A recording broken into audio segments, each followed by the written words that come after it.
Hi guys and welcome back to the channel Deepak Yadav Education. Welcome to the Daily Hindu News and Editorial Analysis of 13th of February 2023. तो guys आज है तारीख 13 फरवरी 2023 और है Monday. देखेंगे आज के द हिंदू कंप्लीट न्यूज़पेपर को एनालाइज करेंगे। बट लेक्चर में आगे बढ़ने से पहले अगर आप लोगों को इस लेक्चर का पीडीएफ चाहिए तो क्या करना है, सबसे पहले डाउनलोड करना है टेलीग्राम, देन उसके बाद जाके सर्च बॉक्स में टाइप करना Deepak Yadav education UPSC. As you can see guys आप लोगों को ये वाला चैनल मिल जाएगा, इस पर क्लिक करना और जाकर इस चैनल को ज्वाइन कर लेना। ज्वाइन करने से फ़ायदा क्या होगा, यहाँ पर डेली बेसिस पर लेक्चर का पीडीएफ मिल जाता है, डेली करंट अफेयर के वीडियो का पीडीएफ मिल जाता है और डेली बेसिस पर बहुत सारे डिजिटल नोट्स मिल जाते हैं। नाउ बढ़ते हैं आगे बढ़ने से पहले हमेशा की तरह हम लोग अपने लेक्चर को एक मैप के क्वेश्चन के साथ स्टार्ट करेंगे। तो आज आप सभी लोगों को मैप में जाकर देखना है कनाडा को, काफ़ी चर्चा में है, इसको अच्छे से मैप में देखना। देन उसके बाद आकर नीचे कमेंट सेक्शन में टाइप करना, जिससे कि आप लोग इसको लंबे समय तक याद रख पाओगे। साथ ही साथ एक क्वेश्चन सॉल्व करेंगे जो कि यूपीएससी प्रीवियस ईयर साल 2011 के प्रीलिम्स में पूछा गया था। डेली बेसिस पर हम लोग यहाँ पर एक प्रीवियस ईयर क्वेश्चन को भी सॉल्व करते हैं। क्वेश्चन क्या बोलता है, एक जो क्लोज्ड इकोनॉमी होती है ना, वो क्या होती है। ऑप्शन ए, एक ऐसी इकोनॉमी होती है जहाँ पर मनी सप्लाई पूरी तरह से कंट्रोल किया जाता है, या फिर ऑप्शन नंबर बी, जहाँ पर डेफिसिट फाइनेंसिंग देखने को मिलती है, फाइनेंस की काफ़ी ज़्यादा कमी हो जाती है, या फिर ऑप्शन नंबर सी, केवल और केवल उस इकोनॉमी में एक्सपोर्ट्स ही एक्सपोर्ट्स होते हैं, या फिर ऑप्शन नंबर डी, वहाँ पे ना एक्सपोर्ट होता है ना इम्पोर्ट होता है, वो क्लोज्ड इकोनॉमी कहलाती है। तो आखिरकार क्या है क्लोज्ड इकोनॉमी, आपको बताना है। नीचे कमेंट सेक्शन में सभी लोगों को आंसर देना है, एटलीस्ट सभी को उसमें पार्टिसिपेट करना है, जैसे मैं आप लोगों से डेली बेसिस पर बोलता हूँ। बाय द वे, इसका जो करेक्ट आंसर है वो मैंने आपको टेलीग्राम पर प्रोवाइड करवा दिया है, वहाँ से भी चेकआउट कर सकते हो। और अगर वहाँ पर आंसर नहीं मिलता है तो भी कोई परेशान होने की ज़रूरत नहीं है, क्योंकि वीडियो के लास्ट में हम लोग इसका जो करेक्ट आंसर है उसका डिस्कशन करेंगे। तो चलो शुभारंभ करते हैं। बाकी आज का जो थंबनेल वाला आर्टिकल है इसको मैं थोड़ी देर में डिस्कस करूंगा, हमारे एडिटोरियल सेक्शन पर वो आर्टिकल आया है, तो मैं आपको समझाऊंगा क्या है ओवरऑल पूरा का पूरा इशू। लेकिन उससे पहले जब आज के फ्रंट पेज को देखते हो तो कुछ रेलिवेंट टॉपिक्स आपको देखने को मिलेंगे जो कि एग्जामिनेशन में डायरेक्टली आपसे पूछे जा सकते हैं। फॉर एग्जाम्पल, जैसे सबसे पहला टॉपिक ये वाला है, इसको आप जीएस पेपर नंबर 2 पॉलिटी से लिंक कर पाओगे। आर्टिकल क्या बोलता है, अभी नए 6 गवर्नर्स का अपॉइंटमेंट किया गया है। कल संडे था, तो कल संडे के दिन में जो हमारी प्रेसिडेंट हैं द्रौपदी मुर्मू जी, उन्होंने 6 नए गवर्नर्स को अपॉइंट किया। अब जो ये 6 गवर्नर्स हैं वो आपको यहाँ पर स्क्रीन पर दिखाई दे रहे होंगे। जैसे अगर हम बात करें, पहले governor justice S Abdul Nazeer, retired officer हैं, ये कहाँ के गवर्नर होंगे, आंध्र प्रदेश के। Then lieutenant general Kevaliya Trivikram Parnaik, ये भी एक रिटायर्ड ऑफिसर है, ये अरुणाचल प्रदेश के गवर्नर होंगे। देन लक्ष्मण प्रसाद आचार्य, ये गवर्नर होंगे सिक्किम के। सीपी राधाकृष्णन, ये गवर्नर होंगे झारखंड के। और शिव प्रताप शुक्ला, ये गवर्नर होंगे हिमाचल प्रदेश के। गुलाब चंद कटारिया, ये गवर्नर होंगे असम के। तो ये यहाँ पर नए गवर्नर्स का अपॉइंटमेंट किया गया है, जिसकी वजह से यहाँ पर ये चर्चा में है। अब जिन जिन स्टेट्स के नाम मैंने लिए हैं, वो अगर स्टेट पीएससी की उस स्टेट की एग्जामिनेशन की तैयारी कर रहे हैं तो उनको तो नाम ध्यान रखना है, लेकिन यूपीएससी पर्सपेक्टिव से अगर हम लोग बात करें तो आपसे नाम तो नहीं पूछे जाएंगे। तो क्या पूछा जाएगा, ओवरऑल आपसे पूछा जाएगा गवर्नर के बारे में एग्जैक्टली, कि गवर्नर कौन होता है, क्या होती है इनकी रोल, क्या होते हैं इनके पास में पावर्स, हमारे संविधान में गवर्नर को लेकर कहाँ कहाँ पर क्या क्या चर्चा की गई हैं, ये बातें आपको एग्जैक्टली पता होनी चाहिए। चलो इसको डिस्कस करेंगे। जो हमारा पूरा लक्ष्मीकांत का टॉपिक है ना गवर्नर का, वो सब कुछ मैं कुछ मिनटों में आपको कवर करवाने वाला हूँ। जिन्होंने पढ़ा है उसका रिवीजन हो जाएगा, जिन्होंने नहीं पढ़ा है उनको यहाँ पे समझ में आ जाएगा, ठीक है। तो पहले तो हम डिस्कस करेंगे रोल और पावर्स ऑफ गवर्नर के बारे में। जैसे मैंने आपको बताया, जीएस पेपर नंबर 2 के पॉइंट ऑफ व्यू से ये टॉपिक आपका बहुत ज़्यादा रेलिवेंट हो जाता है। देखो, गवर्नर जिसको हम लोग राज्यपाल भी बोलते हैं, हमारे आर्टिकल 153 के अंदर बोला गया है कि हर एक स्टेट के लिए गवर्नर होना ज़रूरी है, ध्यान रखना, ठीक है। या फिर ऐसा भी हो सकता है कि एक पर्टिकुलर पर्सन 2 राज्य का भी गवर्नर हो सकता है, 2 राज्य या 2 से ज़्यादा राज्यों का भी गवर्नर हो सकता है एक पर्टिकुलर पर्सन, ध्यान रखना। क्वेश्चन यह है कि गवर्नर को अपॉइंट कौन करता है। गवर्नर को अपॉइंट किया जाता है हमारे प्रेसिडेंट के थ्रू, हमारे सेंट्रल गवर्नमेंट यानी केंद्र सरकार का ही एक नॉमिनी होता है गवर्नर।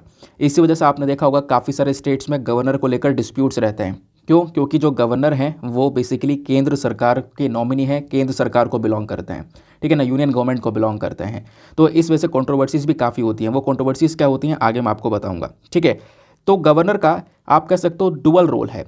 डुअल रोल मतलब इनके पास 2 कैपेसिटीज़ हैं। नंबर 1, जैसे मैंने आपको बताया कि ये अभी हमारे स्टेट के, यानी कि स्टेट के गवर्नर हैं तो राज्य के हमारे कॉन्स्टिट्यूशनल हेड होते हैं ये, ठीक है। दूसरा रोल क्या है इनका, दूसरा ये है कि ये हमारे यूनियन गवर्नमेंट को, यानी कि केंद्र सरकार को रिप्रेजेंट भी करते हैं। तो इस वजह से डुअल रोल बोला जाता है, मतलब ये constitutional head of the state भी होते हैं, दूसरा हमारी केंद्र सरकार के रिप्रेजेंटेटिव भी होते हैं, ठीक है। अपॉइंट कौन करता है, प्रेसिडेंट करते हैं।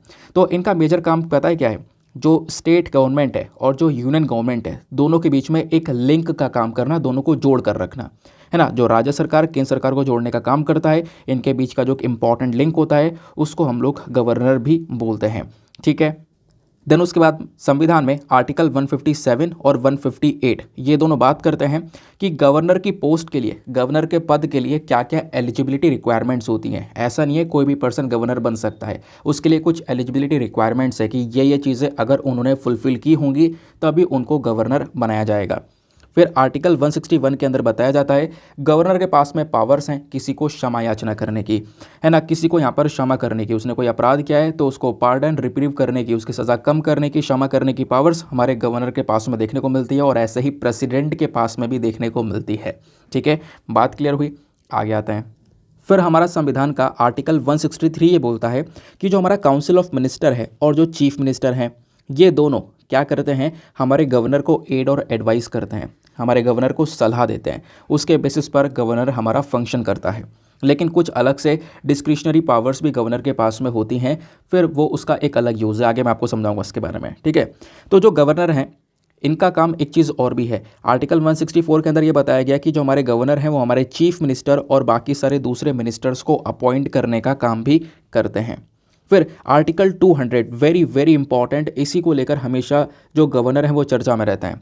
आर्टिकल 200 क्या बोलता है कि जो गवर्नर है इनके पास में पावर होती है क्या, कि मान लो एक स्टेट है, अब वहाँ पे उनकी लेजिस्लेटिव असेंबली है, विधानसभा है, अब उन्होंने मान लो कोई कानून पास किया, अब जब वो बिल पास करते हैं ना तो बिल पास कर ये पहले गवर्नर के पास में बिल जाता है, ठीक है ना।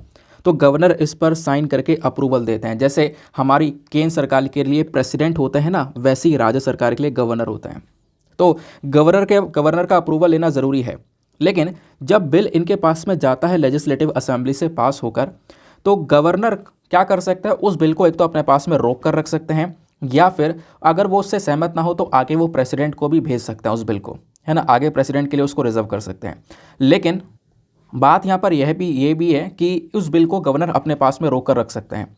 तो आपका क्वेश्चन होगा, ऐसे तो यहाँ पर कोई टाइम पीरियड वगैरह दिया होगा ना कि कब तक रोक कर रख सकते हैं, नहीं, यही यहाँ पर एक प्रॉब्लम वाली बात है कि गवर्नर के लिए कोई टाइम पीरियड नहीं है, कभी तक भी, मतलब जब तक मर्जी है तब तक उस बिल को वो अपने पास में रोक कर रख सकते हैं, ऐसी बात यहाँ पर आप कह सकते हो। और यही पर्टिकुलर पॉइंट कहीं ना कहीं एक कंट्रोवर्सीज क्रिएट करने लगता है ना, क्योंकि स्टेट गवर्नमेंट के अंदर में लेजिस्लेटिव असेंबली है, वो प्रॉपरली यहाँ पर किसी चीज़ को पास कर रही है, रूल को पास कर रही है। अब मान लो यहाँ पर वो जो बिल पास हुआ उसको गवर्नर ने रोक लिया, ऐसे तमिलनाडु के अंदर देखने को मिलता है, जब गवर्नर उस बिल को रोक कर बैठे हुए हैं, ऐसे कई सारे बिल्स को वो रोक लेते हैं। तो इससे यहाँ पर जो स्टेट गवर्नमेंट है, जो राज्य सरकार है, वो काफ़ी ज़्यादा नाराज़ भी होती है कि कहीं ना कहीं केंद्र सरकार का एक बहुत बड़ा रोल आ चुका है स्टेट गवर्नमेंट में, हमारी जो बात है, हम किसी चीज़ को लेकर लॉ से लेकर आने की कोशिश कर रहे हैं, वो प्रॉपरली आ नहीं पा रहा है, गवर्नर उसको रोक दे रहे हैं। इस प्रकार की कंट्रोवर्सीज भी काफ़ी ज़्यादा रहती हैं, यही कहीं ना कहीं एक फ्रिक्शन पॉइंट है गवर्नर और स्टेट रिलेशंस के बीच का, ठीक है। लेकिन क्या इतना काफ़ी होगा, नहीं, अभी गवर्नर के बारे में कुछ और छोटे छोटे रेलिवेंट पॉइंट्स हैं, फटाफट उनको कवर करेंगे, तब आपका ये जो पर्टिकुलर टॉपिक है ये पूरी तरह से कवर हो जाएगा। नंबर 1 पॉइंट, जैसे सर आपने बताया था कि गवर्नर को लेकर कुछ एलिजिबिलिटी क्राइटेरिया होता है, तो वो क्या होता है। सबसे पहली चीज़, गवर्नर इंडिया के नागरिक होने चाहिए, भारत के सिटीज़न होने चाहिए, must be a citizen of India. दूसरा, एटलीस्ट 35 साल की उम्र होनी चाहिए, 35 ईयर्स ऑफ एज का दूसरा रिक्वायरमेंट है। तीसरा रिक्वायरमेंट यहाँ पर यह भी है कि गवर्नर ना ही पार्लियामेंट के मेंबर होने चाहिए, ना ही स्टेट लेजिस्लेचर के मेंबर होने चाहिए, ठीक है, दोनों में से कहीं पर भी किसी के मेंबर नहीं होने चाहिए, ठीक है। और पार्लियामेंट में दोनों हाउस हो गए हमारे, राज्यसभा लोकसभा, दोनों में से, या कह सकते हो पार्लियामेंट का मेंबर ना हो, स्टेट लेजिस्लेचर का मेंबर ना हो, तब जाके वो पर्टिकुलर पर्सन गवर्नर बन सकता है। तो ये हो गया उसका एलिजिबिलिटी क्राइटेरिया। बाकी अपॉइंटमेंट्स वगैरह की बात करें तो ऑलरेडी मैंने आपको बता दिया, आर्टिकल 153 के अंदर बोला गया है कि गवर्नर को अपॉइंट किया जाता है हमारे प्रेसिडेंट के थ्रू, और एक व्यक्ति एक राज्य या दो से ज़्यादा राज्यों का भी गवर्नर बन सकता है, लेकिन गवर्नर एक पर्टिकुलर राज्य में होना ज़रूरी है। जो मैक्सिमम टाइम पीरियड है, तो गवर्नर 5 साल का मैक्सिमम टाइम पीरियड रखते हैं, 5 साल तक ये एक तरीके से गवर्नर के पद पर रह सकते हैं। और प्रेसिडेंट का प्लेजर बना रहे तो लंबे समय तक रुक सकता है। प्रेसिडेंट का प्लेजर मतलब प्रेसिडेंट का सपोर्ट बना रहे, ठीक है।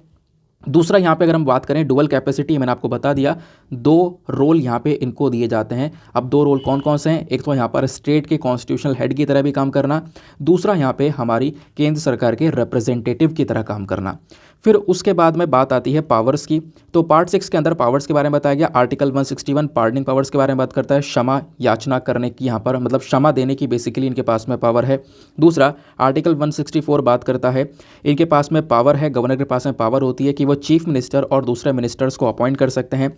फिर आर्टिकल 166 जो है ना गवर्नर को स्पेशल एड्रेस की पावर देता है। आपको पता होगा जब साल स्टार्ट होता है तो स्टेट के अंदर में लेजिस्लेटिव असेंबली की जो है एक नई मीटिंग होती है, जब पहली वाली मीटिंग होती है ना स्टार्टिंग वाली, तो उसको यहाँ पर एड्रेस किया जाता है गवर्नर के थ्रू। आपको पता होगा रिसेंटली तमिलनाडु के अंदर कंट्रोवर्सी भी हो गई थी जब गवर्नर उठकर चले गए थे, है ना, तब आपको मैंने इसके बारे में पढ़ाया था।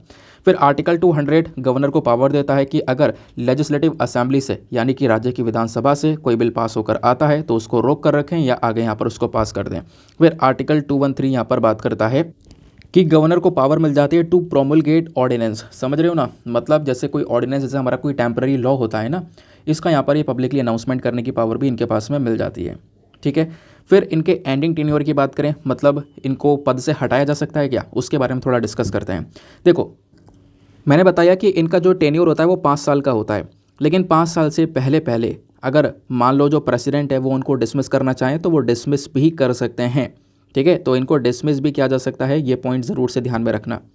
तो जब हमारे council of minister headed by PM यानी प्राइम मिनिस्टर के थ्रू हेड कर रहे होंगे काउंसिल ऑफ मिनिस्टर, तो अब ये सब लोग मिलकर एडवाइस करेंगे प्रेसिडेंट को, तो प्रेसिडेंट उस गवर्नर को डिसमिस भी कर सकते हैं, लेकिन डिसमिस करने के पीछे का एक वैलिड रीज़न देना होगा कि आखिरकार हमने इनको क्यों डिसमिस किया है। विदाउट वैलिड रीज़न इसकी परमिशन नहीं मिलती है, ठीक है। दूसरा यहाँ पे बोला गया अगर गवर्नर के थ्रू मान लो कोई काम किया गया और यहाँ पे कोर्ट बोलता है कि वो एक अनकॉन्स्टिट्यूशनल काम है, तो उसके बेसिस पर भी यहाँ पर इनको रिमूव किया जा सकता है, इनका टेन्योर समाप्त किया जा सकता है और एट द लास्ट गवर्नर खुद रिज़ाइन करके रेजिग्नेशन देकर यहाँ पे हट सकते हैं।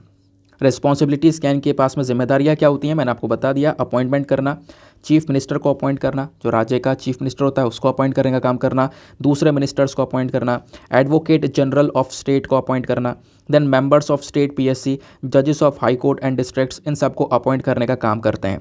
दूसरा जो स्टेट की यूनिवर्सिटीज़ होती हैं उसके ये एक्स ऑफिशियो चांसलर भी होते हैं, यानी गवर्नर के पद के साथ साथ स्टेट यूनिवर्सिटी के एक्स ऑफिशियो चांसलर के पद पर भी यहाँ पर गवर्नर का जो एक रोल है वो देखने को मिलता है। तो आई होप आपको ये सारी बातें क्लियर हो चुकी हैं, जो कि आप बहुत डिटेल से पढ़ते उसमें आपका यहाँ पर एक छोटा सा रिवीजन हो चुका है, ठीक है। नेक्स्ट आर्टिकल पर आते हैं ना, थोड़ा एडिटोरियल को डिस्कस करेंगे। तो एडिटोरियल में हमारे पास में सबसे पहला और रेलिवेंट आर्टिकल आता है ये वाला, ठीक है ना। बहुत बहुत बहुत इंपॉर्टेंट आर्टिकल है, बहुत ध्यान से सुनना, मैं आपको डिटेल से एक्सप्लेन करने की कोशिश करूँगा, एक एक पॉइंट समझाने की कोशिश करूँगा। आपने नॉर्ड स्ट्रीम पाइपलाइन के बारे में सुना होगा, है ना, नहीं सुना है तो अभी पता चल जाएगा। तो नॉर्ड स्ट्रीम एक पाइपलाइन है, एक पाइप है ऐसा जो कि समुद्र के अंदर से जा रहा है। ये 2 पाइप हैं, नॉर्ड स्ट्रीम 1 और नॉर्ड स्ट्रीम 2। अब ये पाइपलाइन कहाँ से कहाँ तक जा रहा है, रशिया से यूरोप तक जा रहा है। यूरोप में स्पेशली पहले जर्मनी में कनेक्ट करता है, फिर आगे जर्मनी इस पाइप को आगे यूरोप तक फैला देता है। तो इस पाइप में क्या चलता है, इस पाइप में नेचुरल गैस का व्यापार चलता है। अब नेचुरल गैस कौन किसको बेचता है, तो इस पाइप के माध्यम से जो रशिया है ना, यहाँ पे देखो आपको पता है रशिया के यहाँ पे आप कह सकते हो नेचुरली बहुत सारा नेचुरल गैस जो पाया जाता है, इसके भंडार रशिया में देखने को मिलते हैं। तो रशिया ढेर सारा नेचुरल गैस पूरे यूरोप को बेचता है, पूरे यूरोप को। यूरोप में ठंड ज़्यादा पड़ती है इस समय पर, ठंडियों के समय पर, तो इस समय इनकी जो रिक्वायरमेंट है नेचुरल गैस की वो और ज़्यादा बढ़ जाती है। घर में चूल्हा जलाना है, सब कुछ काम करना है, वो सब नेचुरल गैस से हो रहा है। तो रशिया इनको नेचुरल गैस इस पाइप से सप्लाई करता है। ये पाइप समुद्र के अंदर से गुजर कर जा रहा था, लेकिन बात है साल 2022 की, यानी पिछले साल की सितंबर के महीने में लमसम इस पाइप के अंदर 2 बड़े बड़े लीक देखने को मिले। जब लीक हुए ना तो इसमें से गैस जो थी वो निकल रही थी। अब गैस निकल रही थी गर्म, तो जिससे यहाँ पर पानी उबल रहा था, खोल रहा था। मैंने एक वीडियो शेयर किया था सितंबर में, याद होगा। तो यहाँ पर उसी का पिक्चर ये दिखाया गया है, किस प्रकार से जो पानी है वो खोलता हुआ नज़र आ रहा है बीच में, क्योंकि पाइप में लीक हो गया था और नेचुरल गैस वहाँ से निकल रही थी। तो सब यही सोच रहे थे आखिरकार लीक हुआ कैसे। एक इन्वेस्टिगेशन बैठाया गया और आप कह सकते हो वो जो इन्वेस्टिगेशन की रिपोर्ट है वो आ चुकी है। उस रिपोर्ट ने यहाँ पर क्लेम ये किया है, वो अमेरिका था, यूएस यहाँ पर इन्वॉल्व था इस 2022 की बॉम्बिंग की में। और इसी बॉम्बिंग की वजह से नॉर्ड स्ट्रीम 2 पाइपलाइन जो है ना, ये कहीं ना कहीं अफेक्ट हुआ था। पाइपलाइंस बेसिकली अफेक्ट हो गई थी, दोनों पाइपलाइंस की बात कर रहे हैं, ठीक है। तो यहाँ पे यूएस का एक बहुत बड़ा रोल था, उसके पीछे का रीज़न यहाँ पर यह है कि आपको पता है रशिया यूक्रेन का वॉर चल रहा है ना। तो अगर रशिया इस प्रकार से व्यापार करता रहेगा, रशिया को पैसे का सपोर्ट मिलता रहेगा, और कहीं ना कहीं यहाँ पर जो यह यूरोप है, यूरोप रशिया के अगेंस्ट में जाएगा नहीं, है ना। इस वजह से यहाँ पर यूएसए ने बॉम्बिंग की है, ऐसा इस रिपोर्ट के अंदर क्लेम किया गया है। अब डिटेल से लेकर चलता हूँ और बताता हूँ, ये मैंने आपको एक ओवरव्यू एग्जैक्टली दे दिया है वैसे, ठीक है। समझते हैं। तो रिसेंटली यहाँ पर जो नई रिपोर्ट आई है, वहाँ पे इन्वेस्टिगेटिव जर्नलिस्ट का कहना यह है कि जो नॉर्ड स्ट्रीम पाइपलाइंस है, इसके ऊपर जो बॉम्बिंग करवाई गई थी ना, ये अमेरिका की साइड से करवाई गई थी। सितंबर 2022 में यहाँ पर 4 बड़े बड़े लीक्स पाए गए थे इस नॉर्ड स्ट्रीम पाइपलाइन में अलग अलग जगह पर, जो कि कहीं ना कहीं आप कह सकते हो कि बहुत ज़्यादा नुकसानदायक साबित हुए रशिया को। अब जो 2 लीक है ना, वो कहाँ कहाँ पे पाए गए? 2 लीक पाए गए स्वीडिश वाटर में और 2 लीक पाए गए डेनिश वाटर में। यह कहाँ कहाँ पर है, आओ मैं आपको एक पिक्चर दिखाता हूँ। तो इस पिक्चर को देखना, यहाँ पर ना पूरी तरह से एक ज़बरदस्त क्लैरिटी आपको मिल जाएगी, ठीक है। आप ऊपर देख पा रहे होंगे, यहाँ पर है रशिया, क्या है, ऊपर है रशिया। मैं पिक्चर को छोटा कर देता हूँ, ये रहा, ये रशिया है। ये पाइपलाइन निकल रही है, यहाँ पर 2 पाइपलाइन है, नॉर्ड स्ट्रीम 1 और नॉर्ड स्ट्रीम 2 पाइपलाइन, ठीक है। इस प्रकार से ये पाइपलाइन जा रही है, और ये कहाँ पे जा रही है? जर्मनी में कनेक्ट होती है, और यहाँ पे जर्मनी में नेचुरल गैस पहुँचता है। उसके बाद ये नेचुरल गैस जर्मनी पूरे यूरोप में पहुँचा देता है, ठीक है ना। बात क्लियर हो गई। तो ये पाइपलाइन इस प्रकार से गुजरता हुआ बाल्टिक सी से गुजरता हुआ निकलता है। यहीं पर आपको अलग अलग कंट्रीज़ देखने को मिल जाती हैं। कंट्रीज़ बोले तो यहाँ पर आपको ऊपर देखने को मिलेगा स्वीडन, और यहाँ पर है डेनमार्क। तो जो बॉम्बिंग देखने को मिली है, ये स्वीडन के आसपास जो पानी है, यह कहलाता है स्वीडिश वाटर। तो एक बॉम्बिंग यहाँ पर देखने को मिली है, और एक बॉम्बिंग डैनिश वाटर में, ये डेनमार्क है और ये कहलाता है डैनिश वाटर। एक बॉम्बिंग यहाँ देखने को मिली है। दोनों बॉम्बिंग में 2 बड़े बड़े लीक्स हो गए थे, जिसकी वजह से यहाँ पर ये जो पानी है पूरी तरह से उबल रहा था उस समय पर, और जो गैस है वो सप्लाई नहीं हो पा रही थी, ठीक है। बात क्लियर हुई। अब हम समझते हैं नॉर्ड स्ट्रीम पाइपलाइंस के बारे में। नॉर्ड स्ट्रीम में बेसिकली 2 पाइपलाइंस हैं, एक 1 जिसको 2011 में ही कंप्लीट कर लिया गया था, जो कि रशिया से जर्मनी तक चलती है। दूसरा 2015 में हम लोगों ने नॉर्ड स्ट्रीम 2 पाइपलाइन के ऊपर काम किया, अगेन वो भी रशिया से जर्मनी तक जाती है। जगह के नाम दिए गए, वो आपको याद रखने की ज़रूरत नहीं है। अगर हम दोनों पाइपलाइंस की कैपेसिटी की बात करें, इनकी क्षमताएँ की बात करें, तो दोनों पाइपलाइन मिलकर 1 साल के अंदर लगभग 55 बिलियन क्यूबिक मीटर के आसपास गैस को सप्लाई कर सकती हैं, ठीक है। और ये कैपेसिटी बताई गई है नॉर्ड स्ट्रीम 2 पाइपलाइन की, ठीक है ना। बाकी नॉर्ड स्ट्रीम 2 पाइपलाइन का कंस्ट्रक्शन की बात करें तो लगभग 1200 किलोमीटर का ये पूरा लंबा पाइपलाइन है, जिसको 2021 में कंप्लीट कर लिया गया था। फिर उसके बाद में अगर हम ओवरऑल दोनों पाइपलाइंस की बात करें, तो दोनों पाइपलाइंस साथ में मिलकर लगभग 110 बिलियन क्यूबिक मीटर्स के आसपास गैस को सप्लाई करती हैं। और बोला यह जा रहा है कि आने वाले कुछ सालों में, लगभग यहाँ पर आने वाले 50 सालों तक यूरोप को हर साल 110 बिलियन क्यूबिक मीटर तक गैस दी जा सकती है इन पाइपलाइंस के माध्यम से। ये ताकत है इन दोनों पाइपलाइंस की, ठीक है। बात क्लियर हो गई। दूसरा जो नॉर्ड स्ट्रीम पाइपलाइन है, ये काफ़ी सारी कंट्रीज़ के आसपास गुजरती है, और काफ़ी सारी कंट्रीज़ का जो ओशन है आसपास, वो जो उनका एक्सक्लूसिव इकोनॉमिक जोन वाला हिस्सा है ना, वहाँ से गुजरती हुई जाती है। जैसे Russia, Finland, Sweden, Denmark, Germany, ये सारे देश यहाँ पर लाइन से पड़ते हैं समुद्र के किनारे, है ना। तो यहाँ पे क्या होता है कि इन सारे जो इनके आसपास जो समुद्र वाला हिस्सा है ना, जो इनका territorial water exclusive economic zone वाला रीजन है, वहाँ से ये पाइपलाइन गुजरता हुआ जाता है, ये बताया गया। दूसरा, अब बात यहाँ पर यह है कि आखिरकार पाइपलाइन क्यों बनाया गया, इसका इंपॉर्टेंस क्या है। जर्मनी किसी और से गैस लेता, इतना बवाल पालने की क्या ज़रूरत थी। देखो, जर्मनी आज के समय में, और ना केवल जर्मनी की बात करें, पूरे यूरोप की बात करें, क्योंकि जो नेचुरल गैस रशिया देता है ना, ये केवल जर्मनी तक नहीं पहुंचता, ये पूरे यूरोप में पहुंचता है। तो यूरोप की जो डिपेंडेंसी है ना, वो अभी नेचुरल गैस पर बहुत बहुत बहुत ज़्यादा है ना। और इवन आप देख पाओगे रशियन गैस पर आज के समय पर ज़्यादा हो चुकी है। यूरोप को हर साल 100 बिलियन क्यूबिक मीटर का जो नेचुरल गैस है वो हर साल चाहिए होता है, जिसमें से 40% गैस डायरेक्टली रशिया से आता है। ध्यान रखना, मैंने शायद अभी ऊपर एक जगह 110 बोल दिया था ना, उसको भी करेक्ट कर लेना। वो 110 की कैपेसिटी उन पाइपलाइन की, वो अगर चाहें तो 50 साल तक 110 बिलियन क्यूबिक मीटर तक गैस को सप्लाई कर सकते हैं, उनकी कैपेसिटी है। बट ध्यान रखना, ओवरऑल अगर हम लोग बात करें तो लगभग यूरोप को हर साल 100 billion cubic metre natural gas की आवश्यकता होती है, जिसमें से 40% जो गैस है वो डायरेक्टली रशिया से निकल कर आती है। ये जो गैस है इसका क्या करते हैं यूरोप वाले, तो इससे यहाँ पर घर के अंदर जो हीटिंग है वो प्रोवाइड करवाना, घर को गर्म रखना, फैक्ट्रीज़ के अंदर यूज़ की जाती है ना, खाना वगैरह बनाने के लिए घर के अंदर चूल्हे में यहाँ पर नेचुरल गैस का यूज़ किया जाता है। तो ये कहीं ना कहीं ओवरऑल यूरोप के अंदर में जब विंटर्स पड़ती है ना, तो उनको एक बहुत बड़ा सपोर्ट प्रोवाइड करवाने का काम करता है। और ये ज़्यादातर गैस रशिया से आ रही है, और रशिया के ऊपर डिपेंडेंसी को ख़त्म कर पाना, यानी यूरोप अगर चाहे तो रशिया के ऊपर डिपेंडेंसी ख़त्म करने के लिए अगर सोचता है ना, तो ये भी बहुत मुश्किल है, डिफ़िकल्ट है, क्योंकि इसका कोई रिप्लेसमेंट नहीं है। क्योंकि अगर रशिया चाहे तो वैसे यूरोप चाहे तो कतर और अमेरिका से भी नेचुरल गैस ले सकता है, लेकिन कोई इंफ्रास्ट्रक्चर नहीं है, ऐसा कोई नॉर्ड स्ट्रीम वाला पाइपलाइन नहीं है। ऐसा पाइपलाइन केवल और केवल यहीं पर देखने को मिल जाता है। तो कहीं ना कहीं रशिया के ऊपर डिपेंडेंसी अभी यूरोप की बहुत बहुत ज़्यादा आपको देखने को मिल जाती है, और इवन पिछले कुछ समय में ज़्यादा बढ़ चुकी है। उसके पीछे का रीज़न है, पूरा यूरोप के अंदर में लोगों ने फोकस किया कि हम अब क्लीन एनर्जी की तरफ बढ़ेंगे, कोई पोल्यूशन नहीं करेंगे, तो इसके चक्कर में नेचुरल गैस के ऊपर डिपेंडेंसी और बढ़ गई, और रशिया ने सप्लाई भी बढ़ा दी है।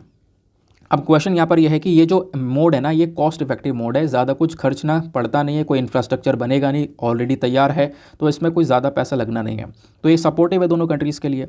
रशिया की इधर कमाई हो रही है, यूरोप को उधर सपोर्ट मिल रहा है। ठीक है, तो नॉर्ड स्ट्रीम 2 के बारे में बात करें तो ये भी इंपॉर्टेंट है, क्योंकि ये कहीं ना कहीं बहुत सारी जो प्रॉब्लम्स हैं, जैसे ट्रांसपोर्टिंग की प्रॉब्लम होती है, और सारी ट्रांसपोर्टिंग की प्रॉब्लम खत्म हो जाती है। क्योंकि अगर नेचुरल गैस पहुंचानी हो तो कैसे पहुंचाओगे? डायरेक्टली पाइप है भाई, डायरेक्टली सटाक से यहाँ से वहाँ पहुंच जाएगी ये जो गैस है। अगर इसको ट्रांसपोर्ट करना होता तो अगेन बहुत ज़्यादा प्रॉब्लम्स क्रिएट होने लगती, ठीक है ना। इसी की वजह से यहाँ पर जो यूरोप की डिपेंडेंसी है रशिया के ऊपर में, वो काफ़ी ज़्यादा है। उसके बाद रशिया इनको पूरी तरह से एक क्वालिटी गैस भी प्रोवाइड करवाता है ना। रशिया का आप कह सकते हो कि एक रिलायबल कस्टमर भी है पूरा का पूरा यूरोप, ध्यान रख सकते हो। बाकी अब क्वेश्चन यहाँ पर यह है कि चलो ये तो हमने समझ लिया कि यूरोप के लिए ये जो पाइपलाइन है कितनी इंपॉर्टेंट है। देन बात यह आती है कि रशिया के लिए ये पाइपलाइन कितना ज़्यादा इंपॉर्टेंट है, इसको समझाओ, इसका महत्व क्या है। अगर हम रशिया के लिए बात करें तो ये जो देश है ना, यहाँ पर नेचुरल गैस के लार्जेस्ट यानी बड़े बड़े भंडार पाए जाते हैं पूरे दुनिया में। अगर आप देखोगे सबसे बड़े बड़े भंडार नेचुरल गैस के रशिया में हैं। रशिया का जो पूरा बजट है इनका इकोनॉमी का, 40% बजट इनका यहीं से आता है। ये गैस और कच्चे तेल को बेचकर अपना 40% बजट को कमाते हैं, ठीक है। अब ओवरऑल इशू क्या था ये मैंने आपको समझा ही दिया है। सितंबर 2022 में बॉम्बिंग होती है इस गैस पाइपलाइन पर, जिसके बाद एक इन्वेस्टिगेशन बैठाया गया। उस इन्वेस्टिगेशन के बाद बताया गया कि कहीं ना कहीं यहाँ पर ये जो बॉम्बिंग है ये यूएसए की साइड से की गई है।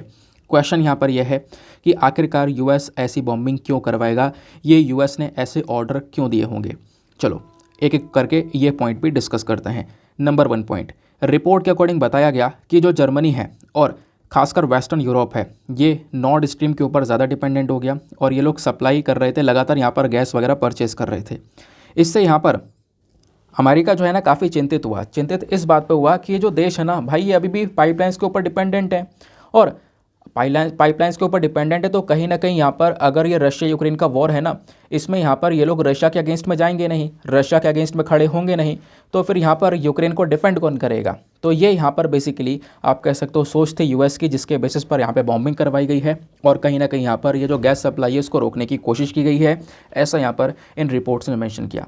आई होप गाइज आप लोगों को एक एक पॉइंट्स बेहतरीन तरीके से क्लियर हो चुका है ना सब कुछ, क्या है नॉर्ड स्ट्रीम, क्या है पर्टिकुलर इशू। नेक्स्ट एडिटोरियल पर आते हैं। नाउ अगला एडिटोरियल भी बहुत ज़्यादा इंपॉर्टेंट होने वाला है। यहाँ पे हम डिस्कस करेंगे ग्रेटर टिप्रालैंड के बारे में। तो ग्रेटर टिप्रालैंड की मांग चल रही है, ये क्या है ओवरऑल मांग समझेंगे। लेकिन दोस्तों आगे बढ़ने से पहले मेक श्योर करना वीडियो पे जो लाइक का बटन है उसको प्रेस कर देना। एक छोटा सा टारगेट है हमारा 5K प्लस लाइक्स का, जिसको आप लोग अचीव करवा सकते हो। साथ ही साथ में मेरे साथ में इंस्टाग्राम पे कनेक्ट कर सकते हो। इंस्टाग्राम पे जाना, सर्च बॉक्स में लिखना दीपक यादव एजुकेशन, आपको ये प्रोफाइल मिलेगा। 11,000 से ज़्यादा लोग मेरे साथ में जुड़े हुए हैं, आप भी मेरे साथ में जाकर पर्सनली जुड़ सकते हो। और एक चीज़ और है यार, जो भी क्वेश्चंस आपसे पूछे जाते हैं है ना, स्टार्टिंग में आपसे मैप का क्वेश्चन पूछा गया, प्रीलिम्स का क्वेश्चन पूछा गया, इनके आंसर्स आप प्लीज़ नीचे कमेंट सेक्शन में दिया करो। पता चलता रहता है कौन कौन रेगुलर बेसिस पर कमेंट में एक्टिव रहता है ना। चलो ना दोस्तों आगे बढ़ने से पहले मैं आपको एक मैप दिखाता हूँ। यहाँ पर आपको ये इंडिया का मैप देखने को मिलेगा। ये हमारा नॉर्थ ईस्टर्न स्टेट्स हो गए। नॉर्थ ईस्टर्न स्टेट्स में नीचे आपको जो रेड कलर का ये पोर्शन दिख रहा है ना, ये है त्रिपुरा। ठीक है, अगर आप इसको जूम करके देखो तो कुछ इस प्रकार से आपको ये त्रिपुरा देखने को मिलेगा। ठीक है, अब त्रिपुरा के आसपास कौन कौन से स्टेट्स हैं या कंट्रीज़ हैं जो कि बाउंड्रीज़ को शेयर करती हैं, तो इसके नीचे तो बांग्लादेश है जो इसके साथ में एक बड़ी बाउंड्री को शेयर करता है ना। उसके अलावा ऊपर असम के साथ में बाउंड्री को शेयर करता है। मिज़ोरम इसके साथ में बाउंड्री को शेयर करता है। तो असम, मिज़ोरम और बांग्लादेश, ये यहाँ पर इसकी बाउंड्रीज़ हैं, बस खाली ये ध्यान रखना। ओवरऑल हम इस त्रिपुरा की ही बात करने वाले हैं। ठीक है, तो त्रिपुरा में क्या किया जा रहा है ना, पिछले कुछ समय से एक टिपरा लैंड की मांग की जा रही है।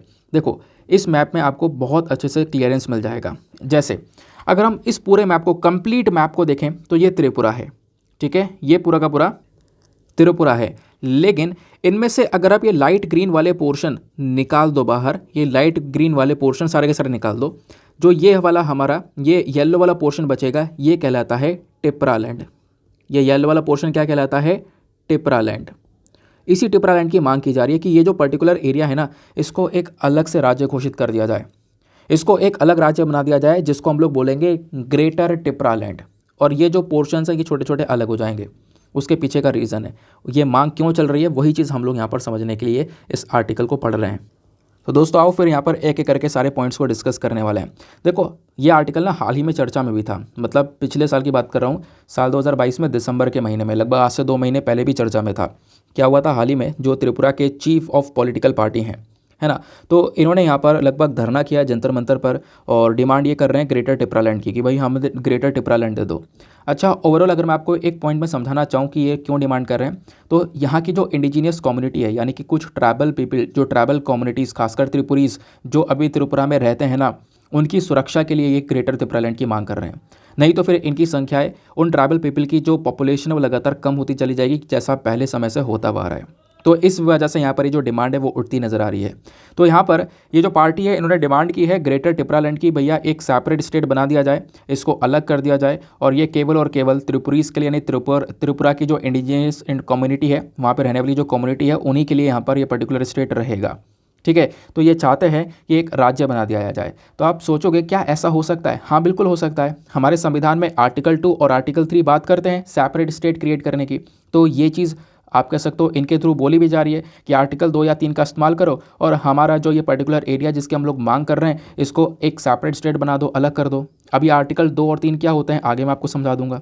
ठीक है, अब अगर हम लोग ओवरऑल त्रिपुरा की बात करें तो यहाँ पर आप देखोगे ना, 19 नोटिफाइड शेड्यूल ट्राइब्स देखने को मिलेंगी। 19 शेड्यूल ट्राइब्स त्रिपुरा के अंदर में है, और इनमें से जो सबसे बड़ी ट्राइब है वो है त्रिपुरीस, जिसके बारे में मैंने आपको बताया था। अगर हम 2011 की जो जनगणना है उसके अकॉर्डिंग बात करें तो लगभग यहाँ पर एटलीस्ट 5.92 लाख के आसपास त्रिपुरीज इस राज्य में देखने को मिलते हैं। तो त्रिपुरीज की संख्या सबसे ज़्यादा है। तो ये 2011 का सेंसस था, ध्यान रखना। त्रिपुरीज के बाद में त्रिपुरा में जो दूसरी शेड्यूल ट्राइब है, जो सबसे बड़ी ट्राइब है, वो है ब्रू ट्राइब। फिर उसके बाद में रियांग ट्राइब, देन उसके बाद में जमातियाज आपको देखने को मिलेंगे। ठीक है, लेकिन सबसे बड़ी ट्राइब कौन सी है? त्रिपुरीज। ध्यान रखना, इन्हीं की हम लोग बात करने वाले हैं। ये लोग एक सेपरेट स्टेट की यहाँ पर डिमांड कर रहे हैं अपने इंडिजीनियस पीपल के लिए, जो वहाँ के लोग हैं उनके लिए।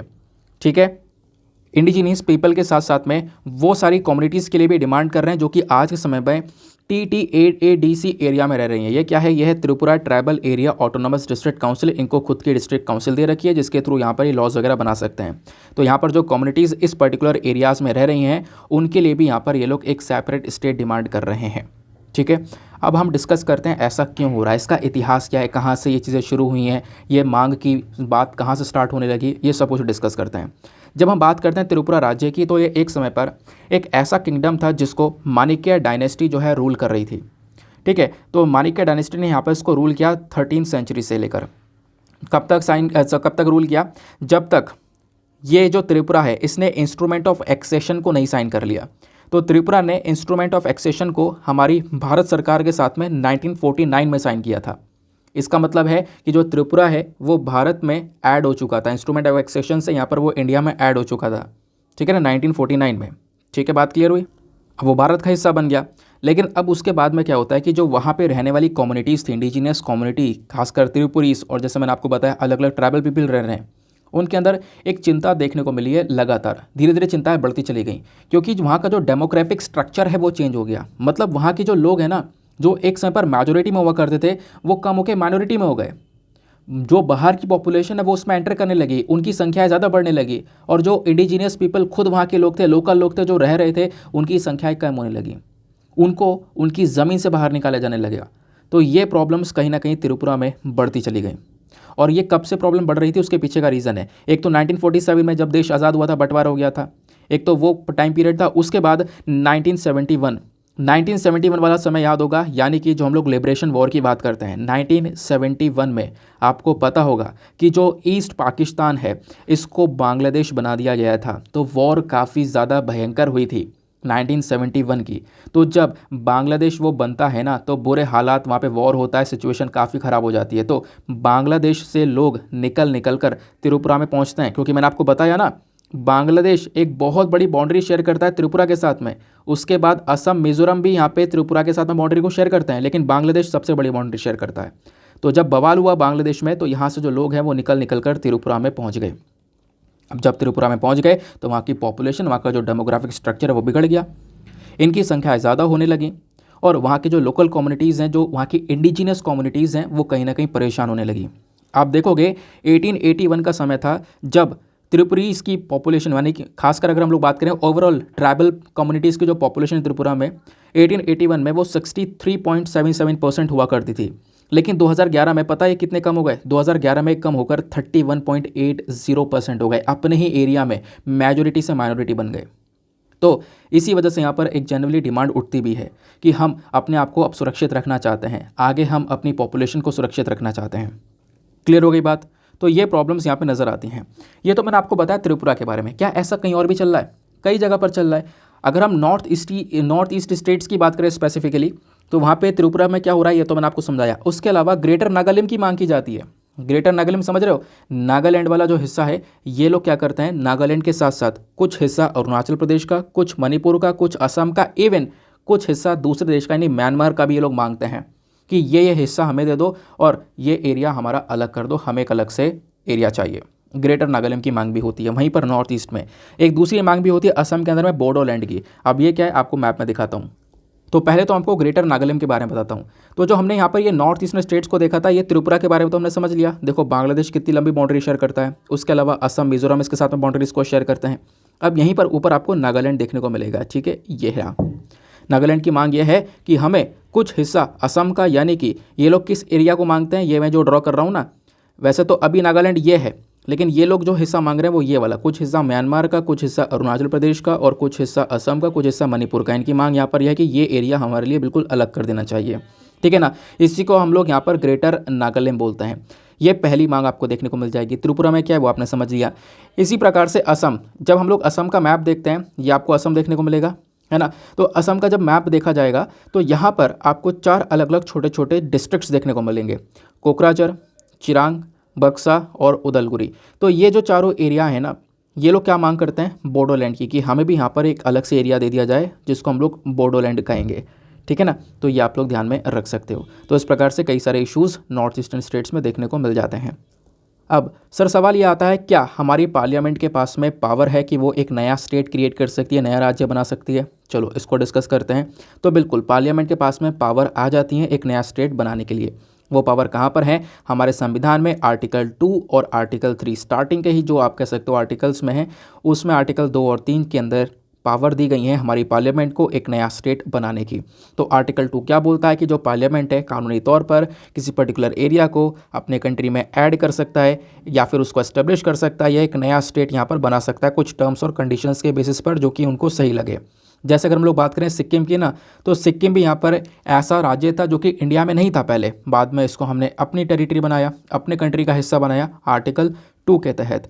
ऐसे यहाँ पर आर्टिकल 3 क्या बोलता है, ये हमारी पार्लियामेंट को पावर देता है एक नया राज्य बनाने के लिए, एक नया राज्य का फॉर्मेशन करने के लिए जो पावर्स हैं वो यहाँ पे पार्लियामेंट को मिल जाती हैं इस आर्टिकल 3 के तहत। साथ ही साथ में मान लो कोई एग्जिस्टिंग स्टेट है, उसके अंदर कोई चेंज करना है, नाम चेंज करना है, कुछ चीज़ें बदलनी है, तो वो वाली पावर्स भी आर्टिकल 3 के अंदर में हमारी पार्लियामेंट को मिल जाती हैं, ठीक है। तो ये बात क्लियर हो गई। दूसरा एडिटोरियल भी मस्त तरीके से क्लियर हो गया।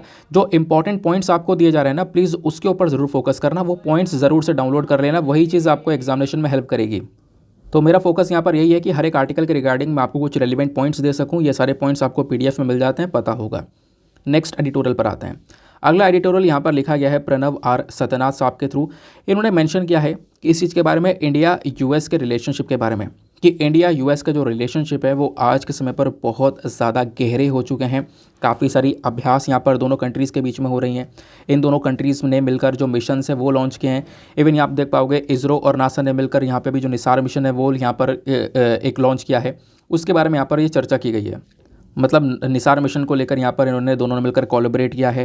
तो कहीं ना कहीं जो रिलेशन है वो दिन ब दिन यहाँ पर इंडिया यूएस के मजबूत हो गए हैं, वो यहाँ पर इन्होंने समझाया है। लेकिन आपको पता होगा, हाँ, हम लोग एडिटोरियल डिस्कशन से पहले एक मेंस का क्वेश्चन लेते हैं। आज हम लोग लिए नहीं पहले, अब ले लेते हैं, कोई बात नहीं। तो आज का मेंस का क्वेश्चन थोड़ा सा रेलिवेंट है। देखो, आज से पहले मैंने यहाँ पर एक क्वेश्चन जो है ना डिस्कस किया हुआ था। ये हमारा एक प्रीवियस ईयर क्वेश्चन है। आज से पहले काफ़ी सारे लोग इसके ऊपर आंसर लिख चुके हो, है ना। इसके ऊपर दोबारा से आंसर लिखना है। आज एक एडिटोरियल है हमारे इंडियन एक्सप्रेस के अंदर में, वो मैं अभी डिस्कस नहीं करूँगा, कल डिस्कस करूँगा आपके साथ में। तो काफ़ी अच्छा आर्टिकल है। तो वो बेसिकली यहाँ पर विमेन एम्पावरमेंट के बारे में बात करता है। तो विमेन एम्पावरमेंट को लेकर यहाँ पर आपसे एक सिंपल सा क्वेश्चन पूछा गया है। क्वेश्चन यहाँ पर यह है, empowering women is the key to control the population growth. ध्यान रखना, 2019 के प्रीलिम्स में यूपीएससी ने सवाल पूछा है कि अगर हम लोग यहाँ पर वेमेन को एम्पावर करते हैं, वेमेन को सशक्त बनाते हैं, तो इससे कहीं ना कहीं पॉपुलेशन ग्रोथ को कंट्रोल किया जा सकता है। आप इससे क्या समझते हो? महिलाओं को सशक्त बनाना जनसंख्या वृद्धि को नियंत्रित करने में एक तरीके से काम करेगा। चर्चा कीजिए। तो यहाँ पर आपको 250 शब्दों में आंसर लिखना है। आंसर लिखने के बाद में कहाँ पे सबमिट करना है? टेलीग्राम पर जाना और वहाँ पे सर्च बॉक्स में लिखना Deepak Yadav education mains group, full form लिखना। आपको मेरा वो जो ग्रुप है वो मिल जाएगा और उस ग्रुप में कई सारे लोग जुड़े हुए हैं जो कि डेली बेसिस पर आंसर्स को लिख रहे हैं। आप भी अपने आंसर को लिखना, आंसर लिखने के बाद में सबमिट करना और सबमिट करने के साथ साथ एक छोटा सा काम ये करना, एटलीस्ट आप सभी लोगों को 2-2 आंसर्स रिव्यू करने हैं। जब आप सभी लोग 2-2 आंसर्स को रिव्यू करोगे तो काफ़ी सारे इंपॉर्टेंट पॉइंट्स आपको मिलेंगे, है ना, जो कि आप अपने नोट्स में इंक्लूड कर सकते हो, या फिर सामने वाले के आंसर में कोई मिस्टेक हो सकती है तो आप उनको बता सकते हो। यहाँ पर आपको एक इम्प्रूवमेंट की आवश्यकता है। ठीक है, चलो स्टार्ट करते हैं हम लोग इस पर्टिकुलर एडिटोरियल को। तो यहाँ पर अगेन मैं आपको कुछ पॉइंट्स दे रहा हूँ इंडिया और यूएस के रिलेशंस के रिगार्डिंग, तो आपको पता होने चाहिए। जीएस पेपर नंबर 2 के पॉइंट ऑफ व्यू से इस आर्टिकल को आप रिलेट कर पाओगे।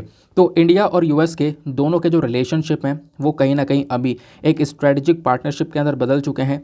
दोनों कंट्रीज़ के जो बायलैटरल रिलेशनशिप है वो काफ़ी मजबूत हो चुके हैं पिछले कुछ समय में। खासकर बात करते हैं अलग अलग पॉइंट्स के ऊपर।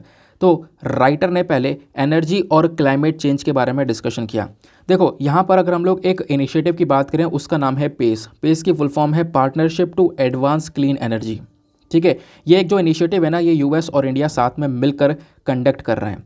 यूएस का डिपार्टमेंट ऑफ एनर्जी है और गवर्नमेंट ऑफ इंडिया का यहाँ पर एक सपोर्ट है। तो दोनों मिलकर यहाँ पे काम कर रहे हैं। दोनों ने मिलकर एक joint clean energy research development centre को बना लिया है।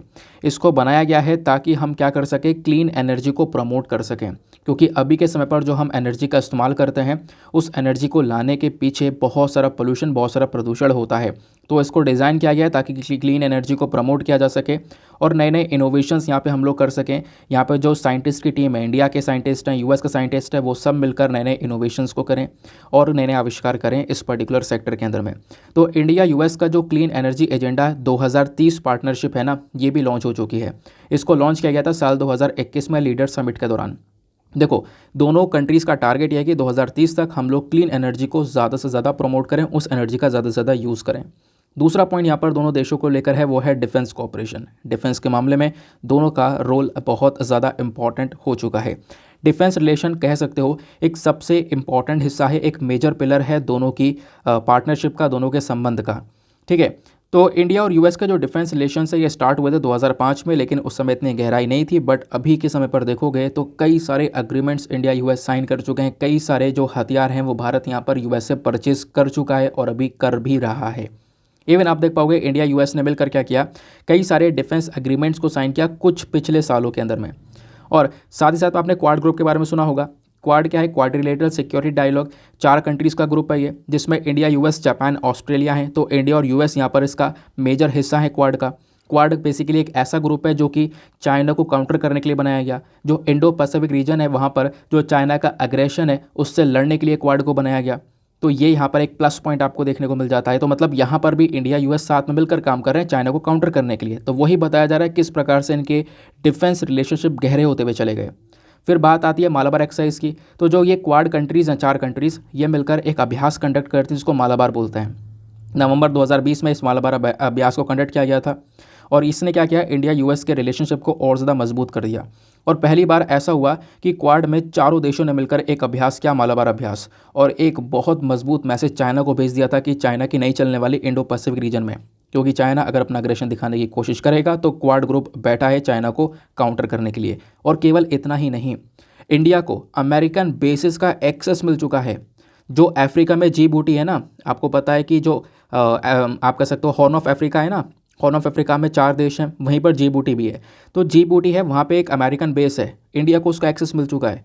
और मतलब आप कह सकते हो इंडियन ओशन और पैसिफिक ओशन तक भारत को एक्सेस मिल चुका है। यहाँ पे अमेरिका का बेस है एक, उसका पैसिफिक ओशन में गुआम है, वहाँ पर भी अमेरिका का एक बेस है। इनका एक्सेस भारत को मिल चुका है, भारत उनका यूज़ कर सकता है। और इतना ही नहीं, इसके अलावा कुछ और एडवांस टेक्नोलॉजीज़ को लेकर हम लोगों ने अग्रीमेंट साइन कर लिए हैं। इंडिया यूएस के 4 इंपॉर्टेंट डिफेंस अग्रीमेंट्स हैं, ध्यान रखना, बेका, GSOMIA, लेमुआ और कोमकासा। बेका की बात करेंगे तो ये कौन सा एग्रीमेंट है, इसका फुल फॉर्म है basic exchange and cooperation agreement of geo spatial intelligence. GSOMIA की बात करेंगे तो general security of military information agreement.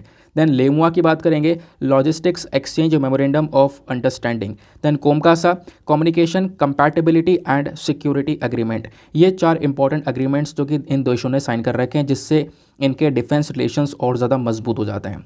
तो कहोगे इन एग्रीमेंट्स का पढ़ना है, बिल्कुल पढ़ना है। कहाँ से पढ़ेंगे, मैं एक ऑलरेडी सेपरेट वीडियो अपलोड कर चुका हूँ यूट्यूब पर। करना क्या है, आप लोग जाकर सिंपली यूट्यूब पर क्या लिख सकते हो, व्हाट इज़ बेका बाय दीपक यादव एजुकेशन लिख देना, आपको ऊपर वो वीडियो मिल जाएगा। वहाँ पे मैंने चारों एग्रीमेंट्स को बहुत डिटेल से और सिंपल से शब्दों में कवर करने की कोशिश की है। उसके अलावा इंडिया यूएस आज के समय में, मतलब एक समय पे तो रिलेशनशिप अच्छे नहीं थे, बट आज के समय पर आप देखोगे दोनों ने मिलकर अपने कोलैबोरेशन को बढ़ा दिया है। इवन आतंकवाद से लड़ने के लिए दोनों मिलकर काम कर रहे हैं, इन्फॉर्मेशन शेयरिंग में दोनों मिलकर काम कर रहे हैं। इन दोनों के बीच में कई सारे अभ्यास होते हैं, ठीक है ना, बहुत सारे अभ्यास आपको पता है अलग अलग देशों के बीच में होते हैं। तो ऐसे ही इंडिया यूएस के बीच में भी एक ट्राई सर्विस एक्सरसाइज होती है जिसका नाम है टाइगर ट्रियम्फ। टाइगर ट्रियम्फ नाम का जो ये अभ्यास है, ये नवंबर 2019 में कंडक्ट किया गया था। उसके अलावा दोनों देशों की आर्मी के बीच में जो अभ्यास होता है उसको हम लोग युद्ध अभ्यास बोलते हैं। ऐसे क्वेश्चन डायरेक्टली बन जाते हैं, ध्यान रखना। दोनों देशों की स्पेशल फोर्सेस के बीच में जो अभ्यास होता है उसको हम लोग वज्र प्रहार बोलते हैं। और उसके बाद में रिम्पैक नाम का, रेड फ्लैग नाम का भी यहाँ पर कुछ एक्सरसाइजेज दोनों कंट्रीज़ के बीच में होती हैं। फिर बात करते हैं व्यापार की। तो अभी यहाँ पर कुछ टाइम पहले आप देखोगे यूएस जो है इंडिया का सेकंड लार्जेस्ट ट्रेडिंग पार्टनर हुआ करता था, बट अभी के समय पर यहाँ पर ये पोजीशंस चेंज हो चुकी हैं, ठीक है ना। इन्वेस्टमेंट वगैरह यूएसए की साइड से काफ़ी ज़्यादा देखने को मिलेगा। यूएसए में जो डोनाल्ड ट्रंप की सरकार थी, तो उस समय पर यूएसए ने क्या किया था, जो इंडिया का स्पेशल ट्रेड स्टेटस है, GSP जो स्टेटस था ना, इसको एंड कर दिया था। मतलब भारत को कोई पहले जो सपोर्ट मिला करता था वो सपोर्ट अब व्यापार में नहीं मिल पा रहा था अमेरिका की साइड से, है ना। अमेरिका कुछ और ड्यूटीज़ वगैरह लगा रहा था भारत के सामान के ऊपर में। तो भारत ने भी यहाँ पर इसके रिटेलिएशन में जवाब दिया और हमने भी यूएस के कई सारे जो प्रोडक्ट्स हैं वो बैन कर दिए थे। 28 यूएस प्रोडक्ट्स बैन कर दिए थे उस समय पर, डोनाल्ड ट्रंप के समय पर। तो करंट समय पर क्या हुआ है, जो करंट यूएस गवर्नमेंट है उन्होंने ये सारे के सारे बैन्स वगैरह हटा दिए हैं, इन सबको एक्सपायर कर दिया है। अभी के समय पर जो रिलेशन है वो बिंदास तरीके से चल रहे हैं। बीच बीच में इश्यूज़ देखने को मिले हैं, आपको पता है पाकिस्तान को सपोर्ट करना अमेरिका का, तो ऐसे इश्यूज़ यहाँ पर आते रहते हैं। बट हम लोग ओवरऑल उससे हटकर एक दूसरे पर्सपेक्टिव से एनालिसिस यहाँ पर कर रहे हैं। देन बात आती है साइंस एंड टेक के मामले में, तो आपको निसार मिशन के बारे में पता होगा। निसार मिशन जो कि इंडिया और साथ ही साथ में यूएस, इंडिया का इसरो और यूएस का नासा दोनों साथ में मिलकर कोलैबोरेट करके यहाँ पर इस मिशन को डेवलप किए हैं। फिर बात आती है इंडियन डायस्पोरा की। तो अमेरिका में बहुत सारे लोग, इवन अभी मैंने आपको जब बताया था तो कुछ दिन पहले मैंने एक सिटीजनशिप वाला आर्टिकल पढ़ाया था, उसमें ये भी बताया था कई सारे लोग ना यूएसए में देखने को मिलेंगे, यूएसए की नागरिकता ले चुके हैं। तो इंडिया का एक बहुत बड़ा डायस्पोरा आज के समय पर अमेरिका में है।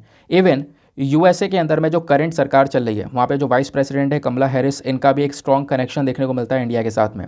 तो बहुत बड़ा डायस्पोरा आज के समय पर इंडिया का यूएसए में रहता हुआ नजर आता है। तो ये तो हो गए हमारे इंडिया यूएस के ओवरऑल रिलेशन। तो स्पेस कॉपरेशन, फिर उसके बाद में यहाँ पर किस प्रकार से काम है, स्पेस कॉपरेशन के साथ साथ मैंने डिफेंस और बाकी सारे पर्सपेक्टिव भी आपको क्लियर करवा दिए हैं, ठीक है। आगे आते हैं। देन जो हमारा थंबनेल वाला आर्टिकल था, फटाफट इसको भी कवर करते हैं, फिर उसके बाद लेक्चर को समाप्त करते हैं। यहाँ पर चैट जीपीटी के बारे में चर्चा की जा रही है। आपको पता होगा कि अभी कुछ दिन पहले जो चैट जीपीटी है ना, एक नया आर्टिफिशियल इंटेलिजेंस चर्चा में आ चुका है। लेकिन क्वेश्चन ये है कि आपने थंबनेल में देखा होगा, क्या चैट जीपीटी गूगल को मात दे पाएगा? देखो पहले तो चर्चा ये की जा रही थी बिल्कुल मात दे सकता है, बट अभी के समय पर चीज़ें बदल चुकी हैं। चीज़ें क्या बदल चुकी हैं, बोला ये जा रहा है कि गूगल अपना इसी प्रकार का इनिशिएटिव लेकर आ चुका है जिसको बोला जा रहा है बार्ड। तो अगर चैट जीपीटी है ये, तो इसके रिस्पॉन्स पे, क्योंकि गूगल को लग रहा था कि हम मार्केट में पिट जाएंगे, कोई गूगल सर्च इंजन का यूज़ नहीं करेगा, तो गूगल भी यहाँ पर ये बार्ड अपना लेकर आ चुका है। तो गूगल बार्ड यहाँ पर आ चुका है चैट जीपीटी को टक्कर देने के लिए। इसी वजह से यहाँ पर यह राइवलरी चर्चा में आ चुकी है। तो क्या है ये ओवरऑल चैट जीपीटी बार्ड, इसको समझते हैं इनका मेजरली काम क्या होता है। देखो अगर हम लोग ओवरऑल चैट जीपीटी की समझेंगे तो यहाँ पर इसी कॉन्सेप्ट का आपको बार्ड भी देखने को मिलेगा, तो ओवरऑल कॉन्सेप्ट्स आपको क्लियर हो जाएंगे। चैट जीपीटी एक नया तरीका है, मतलब कि आप कह सकते हो कि इंटरनेट की दुनिया में एक नई चीज़ आ चुकी है जो कि ह्यूमंस के काम को और आसान कर देगी, या फिर कह सकते हो ह्यूमंस को और आलसी बना देगी, या एक दूसरे पर्सपेक्टिव से ये कह सकते हो कि बहुत सारा बेरोजगारी भी यहाँ पर जनरेट कर सकती है। कैसे? तो एक यहाँ पर एक ऑटोमेटिक तरीका है। मान लो अभी मैंने आपको कोई प्रोजेक्ट दिया, मान लो आपको मैंने कोई क्वेश्चन दिया उसका आंसर लिखने के लिए, तो आप क्या करोगे, सपोज गूगल में आपने सर्च किया, सर्च करने के बाद में आप अलग अलग वेबसाइट देखोगे, टॉप पर कुछ वेबसाइट आ रही हैं, बॉटम में आ रही हैं, है ना, सर्च करोगे, थोड़ा थोड़ा टाइम लगेगा, सर्च करने के बाद में घंटा भर लगाने के बाद में आप एक आंसर लिख सकते हो, और उसमें भी गलतियाँ होंगी नहीं होंगी वो आपको पता है। लेकिन चैट जीपीटी यहाँ पर यह है कि चैट जीपीटी एक ऐसा प्लेटफॉर्म है जहाँ पर आप सीधा क्वेश्चन टाइप करोगे, आंसर सूद समेत आंसर फटाक से निकल कर आ जाएगा और एकदम करेक्ट आंसर, तो वो एकदम उठा के यहाँ पर लिख दो, काम ख़त्म। मतलब पहले गूगल यूज़ करने में जो आपकी ब्रेन पावर का यूज़ हो रहा था, वो चैट जीपीटी में वो ब्रेन पावर भी ख़त्म हो जाती है। ठीक है, यानी ये काम को और ज़्यादा ईजी बना देता है। तो यहाँ पर इसी प्रकार की चीज़ें काफ़ी चर्चा में आई। इवन चैट जीपीटी हर काम कर सकता है। आप कोई भी क्वेश्चन पूछो उसका आंसर दे सकता है, कोई भी क्वेश्चन पूछो फटाक से उसका एक सटीक आंसर देने का एक तरीके से जो कैपेबिलिटी है वो रखता है। इससे यहाँ पर जो यूज़र है ना चैट जीपीटी के अंदर में, वो कुछ महीनों के अंदर में मिलियंस ऑफ मिलियंस यूज़र पहुंच गए, जिसकी वजह से दुनिया भर का जो मार्केट है ना ये काफ़ी हिल गया था, इवन गूगल भी। तो अब यहाँ पर गूगल को एक तरीके से एक चीज़ लॉन्च करनी पड़ी, बार्ड, जो कि कहीं ना कहीं चैट जीपीटी को टक्कर देगा। ठीक है, तो चैट जीपीटी से क्या हो सकता है, देखो आज के समय में बहुत सारी कंपनीज़ के अंदर में, ठीक है, काफ़ी सारे लोग काम कर रहे होते हैं, जैसे बेसिक ईमेल, सीवीज़ और ये सारी चीज़, मतलब कि बहुत सारे काम होते हैं कंपनीज़ के अंदर में। इवन कंपनी की साइड से यहाँ पर एक इंसान को रखा होता है, आप कंपनी में कोई भी कंपनी में आपको कुछ पूछना है तो आप ईमेल करते हो वहाँ पर, तो वहाँ से जवाब आता है। तो उन सब की नौकरियाँ ये खा सकता है, मतलब बहुत बेरोजगारी लेकर आ सकता है। कैसे? अब लोगों के पास में चैट जीपीटी है तो वो ऑटोमेटिकली चीज़ों को सेट कर सकते हैं अपने हिसाब से। आप यहाँ से कुछ पूछोगे कंपनी से तो वो कंपनी के रिस्पॉन्स में जवाब देगा, तो इंसान की ज़रूरत नहीं पड़ेगी। तो ये कहीं ना कहीं एक प्रॉब्लमेटिक आने वाले समय में लग सकता है। दूसरा बोला यह जा रहा है कि आप कुछ भी तैयार करना हो, आपको कॉलेज का essay, homework, CV, planning list, party planning list, basic email, कुछ भी तैयार करना हो, वो सब आप चैट जीपीटी से डायरेक्टली एक क्वेश्चन लिख कर यहाँ पर सब कुछ तैयार करवा सकते हो। ठीक है, बात क्लियर हो गई। लेकिन इसकी कुछ परेशानियाँ भी हैं, लिमिटेशंस हैं। लिमिटेशंस यहाँ पर क्या है कि कहीं ना कहीं इसके अंदर इन्फॉर्मेशन फीड करनी पड़ती है। तो जो व्यक्ति इन्फॉर्मेशन इसके अंदर में डालेगा, जो फीड करेगा, उसका जैसा थॉट होगा ना, उसके जैसे थॉट होंगे वैसे ही थॉट यहाँ पर आपको चैट जीपीटी के अंदर देखने को मिलेंगे, है ना। तो कुछ बायस वाले थॉट्स यहाँ पर चैट जीपीटी के अंदर में देखने को मिल सकते हैं, ऐसा यहाँ पर बोला जा रहा है। एक प्रॉब्लम चैट जीपीटी के अंदर ये भी है कि ये 2021 से पहले की इन्फॉर्मेशन बता सकता है, सारी 2021 के बाद नहीं बता पाएगा। मतलब इसके अंदर जो अभी तक इन्फॉर्मेशन फीड की गई है वो 2021 से पहले तक की है। करंट समय पर इसकी इन्फॉर्मेशन पूछोगे इससे तो काफ़ी सारी मिस्टेक्स हो सकती हैं, क्योंकि ये करेंटली अपडेटेड नहीं है। तो कोई अपडेटेड वर्जन आएगा तो ऑब्वियसली यहाँ पर चीज़ें बदली जाएंगी, ऐसा यहाँ पर आप कह सकते हो। ठीक है, तो ये यहाँ पर एक चैट बोर्ड का यूज़ करता है। चैट बोर्ड क्या है? एक चैटर बॉक्स है, एक आर्टिफिशियल इंटेलिजेंस। आपने देखा होगा, आप यहाँ पे जोमेटो या कहीं पर भी कोई भी अपना सामान ऑर्डर करते हो, कुछ भी यहाँ पे मंगाते हो, तो आप क्वेश्चन पूछते हो, वहाँ से फटाक से रिप्लाई जाता है। तो यहाँ पर इस प्रकार की जो चैट बोट है वो नज़र आती हैं, जो कि आर्टिफिशियल इंटेलिजेंस के माध्यम से काम कर रही हैं। ऐसे चैट बॉट अलग अलग प्लेटफॉर्म से यूज़ किए जा रहे हैं, बट चैट जीपीटी आज के समय पर एक नेक्स्ट लेवल पर चीज़ पहुंच चुकी है। चैट जीपीटी के अंदर में जो कस्टमर है, मतलब आप कह सकते हो जो लोग हैं ना, वो काफ़ी ज़्यादा बड़े लेवल पर पहुंच गए हैं, जो कि चैट जीपीटी का आज के समय पर सबसे ज़्यादा यूज़ कर रहे हैं। ठीक है ना। तो ये यहाँ पर इसके कुछ एडवांटेजेस भी आपको देखने को मिलेंगे, जैसे कि 24 आवर्स तक यहाँ पर ये अवेलेबल हो सकता है ना। लोगों को यहाँ पर ये बहुत आराम से जो रिप्लाई वगैरह है दे सकता है, और 24 घंटे तक अवेलेबल है। तो ऑब्वियस सी बात है, आपको कभी भी यहाँ पर किसी वक्त ज़रूरत पड़ती है तो आपको ये सपोर्ट कर सकता है। दूसरा, artificial intelligence, natural language processing, इन सब चीज़ों का यूज़ किया जा रहा है। जो चैट बोर्ड्स है ये कहीं ना कहीं धीरे धीरे करके बेटर होते जा रहे हैं, और ये कस्टमर को अच्छी तरीके से समझ सकते हैं। एक इंसान जो होता है ना, उसकी एक लिमिटेशंस होती है, वो कस्टमर के साथ में बातचीत कर रहा है तो ज़्यादा चीज़ें रिकॉर्ड नहीं कर पाता। बट जब मशीन लर्निंग से काम किया जाएगा तो कस्टमर के बारे में काफ़ी सारी चीज़ें रिकॉर्ड की जा सकती हैं, कस्टमर की क्वेरीज़ को रिकॉर्ड किया जा सकता है, अगले समय पर एक अच्छी और सर्विस दी जा सकती है, कस्टमर्स के बारे में अच्छे से यहाँ पर मशीन लर्निंग समझ सकती है। बट प्रॉब्लम्स यहाँ पर यह है, इसके अंदर डिसएडवांटेज यही है कि कहीं ना कहीं इनका एक लिमिटेड स्कोप है। दूसरा, यहाँ पर इनको मेंटेन कर पाना, लागू कर पाना काफ़ी ज़्यादा एक्सपेंसिव हो जाता है। दूसरा, यहाँ पर अपडेटेड वर्जन लेकर आने में काफ़ी ज़्यादा कॉस्ट लगने वाली है।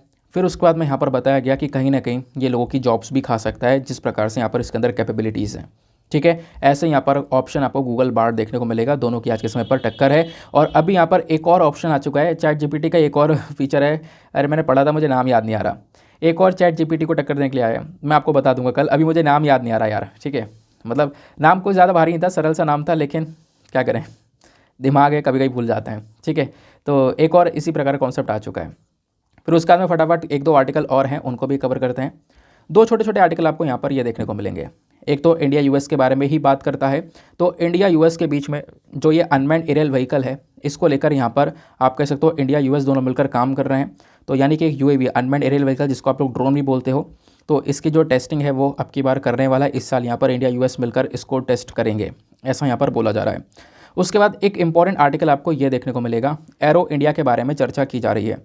तो जो एरो इंडिया है ना, ये आप कह सकते हो कि स्टार्ट होने वाला है आज से, मंडे से एरो इंडिया स्टार्ट होगा। एरो इंडिया में हमारे पास में जो वेपन्स हैं, हम इनको शोकेस करने वाले हैं, इन वेपन्स को दिखाया जाएगा। बहुत सारी विदेश की कंपनीज आ रही हैं, पार्टिसिपेट कर रही हैं, इंडिया की बहुत सारी कंपनीज पार्टिसिपेट कर रही हैं। इससे कहीं ना कहीं जो हमारा डिफेंस बिजनेस है, हम इसको और ज़्यादा बड़े लेवल पर बढ़ा सकते हैं। पीएम मोदी यहाँ पर इस 5 दिन के एरो इंडिया इवेंट को आज उद्घाटन करेंगे इसका। तो आज मंडे से शुरू होगा, स्टार्टिंग के 3 दिन बिजनेस डेज होंगे, बाकी यहाँ पर 2 दिन और पब्लिक डेज होंगे, जब यहाँ पर लोग जो है अपने इंडिया के पास में कौन कौन से वेपन है उसको देख सकते हैं। इस इवेंट का जो मेन एम है वो है कि हमारे पास में जो वेपन्स है, जो हथियार हैं, जैसे लाइट कॉम्बैट एयरक्राफ्ट वगैरह जैसी चीज़ें हैं ना, इसको और ज़्यादा एक्सपोर्ट करना, इसको प्रमोट करना। क्योंकि मैंने आप बताया दुनिया भर की फॉरेन कंपनीज़ भी आने वाली हैं, तो वो सब अगर अपना इंटरेस्ट दिखाती हैं, वो सब यहाँ पर कंपनीज़ क्या करेंगी, इंडिया से ऑर्डर ले सकती हैं, है ना, इंडिया के साथ में ऑर्डर दे सकती हैं इंडिया को कि ये सामान हमें परचेज़ करना है। ठीक है ना, तो ये कहीं ना कहीं आप कह सकते हो आत्मनिर्भर भारत की तरफ बढ़ाता है हम लोग को, क्योंकि हम लोगों ने डिफेंस सेक्टर में काफ़ी सारी चीज़ें खुद से डेवलप की हैं, उसी को हम लोग यहाँ पर शोकेस करने वाले हैं। और ये कहीं ना कहीं इंडिया को आत्मनिर्भर बनाएगा, हमारा डिफेंस सेक्टर और ज़्यादा ग्रो करता हुआ नजर आएगा जब हम लोग यहाँ पर अपनी सारी जो ये सामान है इसको एक्सपोर्ट करना स्टार्ट करेंगे। तो ये यहाँ पर एक इवेंट होने वाला है, आज इसका उद्घाटन होगा, कल ये फिर चर्चा में आएगा, तो थोड़ा तब डिस्कस कर लेंगे। नेक्स्ट छोटा सा आर्टिकल है, फटाफट इसको कवर करते हैं। क्या बात की जा रही है, जो सेंट्रल एजेंसीज़ हैं, सेंट्रल एजेंसीज़ ने यहाँ पर क्या किया है उसके बारे में चर्चा की जा रही है। देखो, सेंट्रल एजेंसीज़ ने कुछ जो फ्रेमवर्क है उनको यहाँ पे जो रूल्स एंड रेगुलेशन है उसको मजबूत करना स्टार्ट कर दिया है। क्योंकि जो FATF है ना, इनकी जो इवैल्यूएशंस, इनकी जो मीटिंग है वो स्टार्ट हैं, आने वाले समय पर जल्दी ही देखने को मिलेंगी। FATF क्या है, financial action task force. Financial action task force का काम क्या होता है कि दुनिया में जो भी कंट्रीज़ मनी लॉन्ड्रिंग कर रही है ना, मनी लॉन्ड्रिंग मतलब ब्लैक मनी को वाइट मनी में कन्वर्ट कर रही है, या टेररिज्म को फाइनेंस कर रही है, आतंकवाद को फाइनेंस कर रही है, तो उन बॉडीज़ के ऊपर एक्शन लेने का काम करता है FATF, उनको ग्रे या ब्लैक लिस्ट में डालने का काम करता है। तो इनका नया वैल्यूएशन पास में ही है, इसलिए यहाँ पर जो हमारी सरकार है वो अभी क्या कर रही है, मनी लॉन्ड्रिंग के ऊपर, मतलब मनी लॉन्ड्रिंग के ऊपर थोड़ा ज़्यादा फोकस कर रखा है। जो एंटी मनी लॉन्ड्रिंग जितने भी हमारे पास में कानून है उसको और ज़्यादा मजबूत करने की कोशिश कर रही है, ताकि यहाँ पे जो भी FATF की वैल्यूएशंस हो वहाँ पर हमारी कंट्री की जो इमेज है ना वो कोई भी यहाँ पर ख़राब ना हो, इमेज जो है वो बिल्कुल बेहतर निकल कर आए। ठीक है, तो ये बात यहाँ पर देखने को मिलती है। ओवरऑल FATF क्या है ये आपको पता होना चाहिए, एग्जामिनेशन के पॉइंट ऑफ व्यू से आपसे क्वेश्चन बन सकता है। तो FATF एक इंटर गवर्नमेंटल बॉडी है, यानी कि यहाँ पर आप देखोगे ना तो इस बॉडी को 1989 में बनाया गया था, जब G7 का समिट चल रहा था पेरिस में। तो यहाँ पे जितनी भी सरकारें हैं वो सब आपस में मिलकर काम करती हैं। FATF का मेजर काम क्या है, एंटी मनी लॉन्ड्रिंग करना, यानी कि जो मनी लॉन्ड्रिंग हो रही है, ब्लैक मनी को वाइट मनी में कन्वर्ट किया जा रहा है, उसको रोकना, प्लस जो टेरर फाइनेंसिंग हो रही है उसको रोकने का काम है हमारे FATF का। तो इसका ऑब्जेक्टिव क्या है वो आप ऑलरेडी समझ चुके हो। दूसरा, हेडक्वार्टर्स की बात करें तो इसका जो मेजर सेक्रेटेरिएट है ना वो देखने को मिल जाता है पेरिस के अंदर में। मेंबर कंट्रीज़ की बात करें तो FATF में टोटल 39 मेंबर्स आपको देखने को मिल जाते हैं। ठीक है, और क्वेश्चन ये है कि इंडिया क्या इसका मेंबर है, बिल्कुल इंडिया भी यहाँ पर FATF का मेंबर है। FATF 2 लिस्ट को बनाकर चलता है, ग्रे लिस्ट और ब्लैक लिस्ट। ग्रे लिस्ट को हम वार्निंग लिस्ट भी बोलते हैं, आपको पता होगा पाकिस्तान अभी तक ग्रे लिस्ट में था, है ना। तो अगर हम लोग बात करें तो कोई कंट्री क्या कर रहा है, मान लो यहाँ पर बहुत ज़्यादा मनी लॉन्ड्रिंग हो रही है उस देश में, टेरर फाइनेंसिंग हो रही है, तो कहीं ना कहीं यहाँ पर उसको पहले ग्रे लिस्ट में डाला जाता है, फिर धीरे धीरे ब्लैक लिस्ट में भी एंटर करवा दिया जाता है। ठीक है, तो ब्लैक लिस्ट भी यहाँ पर आप कह सकते हो ऐसी देखने को मिलेगी। अच्छा, ग्रे लिस्ट और ब्लैक लिस्ट में आने से क्या होगा, बहुत फ़र्क पड़ता है। उस देश को कोई पैसा, कोई लोन कहीं से नहीं मिल पाता। जैसे पाकिस्तान ग्रे लिस्ट में था, निकल चुका है, अगर होता तो कोई भी यहाँ पर सपोर्ट वगैरह IMF वगैरह की साइड से नहीं मिल पाता। ऐसी यहाँ पर ब्लैक लिस्ट है। तो ब्लैक लिस्ट में यहाँ पर इनको हम लोग नॉन कोऑपरेटिव कंट्रीज़ और टेरिटरीज़ के नाम से भी जानते हैं। तो यहाँ पर जो वार्निंग देने के बाद भी नहीं मानती हैं कंट्रीज़, उनको यहाँ पे ब्लैक लिस्ट में डाला जाता है। तो यहाँ पे करंट समय पर ईरान, उसके बाद में नॉर्थ कोरिया आपको देखने को मिलेगा। ये ब्लैक लिस्ट के अंदर देश हैं जो कि आज के समय में FATF की ब्लैक लिस्ट में स्टैंड करते हैं। तो ये FATF को लेकर बात हो गई। ये छोटे आर्टिकल्स हमारे समाप्त हो गए। उसका एडिटोरियल डिस्कशन हम लोगों ने पूरा कर लिया है और स्टार्टिंग वाला जो पेज है वो भी हमने कवर कर लिया है। ना फटाफट हम लोग अपने प्रीलिम्स के क्वेश्चन को देखते हैं और वीडियो का अंत करते हैं। तो प्रीलिम्स का क्वेश्चन था, क्लोज इकोनॉमी एक ऐसी इकोनॉमी है, वो कौन सी इकोनॉमी हो सकती है। तो इसका सही उत्तर है ऑप्शन डी, जहाँ पर ना एक्सपोर्ट हो रहा हो ना इम्पोर्ट हो रहा हो, वही यहाँ पर एक बंद अर्थव्यवस्था कहलाएगी, क्योंकि वहाँ पर ना एक्सपोर्ट हो रहा है ना इम्पोर्ट हो रहा है। एक लॉजिक लगा कर भी हम इसको सॉल्व कर सकते थे, तो वो यहाँ पर एक क्लोज्ड इकोनॉमी कहलाएगी। ठीक है, नाउ मिलते हैं आप लोगों से अगले वीडियो में। आज के लिए bye bye, have a nice day, thank you and जय हिंद।